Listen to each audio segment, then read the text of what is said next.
மச்சான், நான் வேலைக்கு போம்போது, ஒருத்தன் கூட என்கிட்ட வந்து பேச மாட்டான்டா. நான் எப்ப வேலைய விட்டேனோ, அப்பத்துலருந்து தெரிஞ்சவன், யாருன்னே தெரியலடா.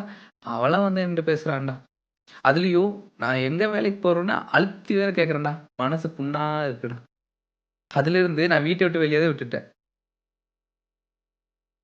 இதுல ஒரு விஷயம் என்ன தெரியுமா? நேத்து இன்டர்வியூ போயிருந்தேன். அங்க போனதுக்கப்புறம் தெரிஞ்சு, நான் மட்டும் வேலை இல்லாம வெட்டியா இல்ல. என்னைய மாரி நெறைய பேர் இருக்காங்க. வேதனையா இருந்தாலும், மனசு கொஞ்சம் ஆறுதலா தான் இருக்கு. மச்சான், இப்ப வேலை கிடைக்கிறதா ரொம்ப கஷ்டம்டா. இப்போதைக்கு என்ன வேலை கிடைக்குதோ அந்த வேலைய ஜாயின் பண்ணிக்கோ. அந்த வேலைக்கு போயிட்டு வேற வேலைய பார்த்துக்கலாம். அட போடா! இப்படிதான் ஒருத்தன் சொன்னான். வேலை இருக்குன்னு சொல்லி கூட்டு போனான்.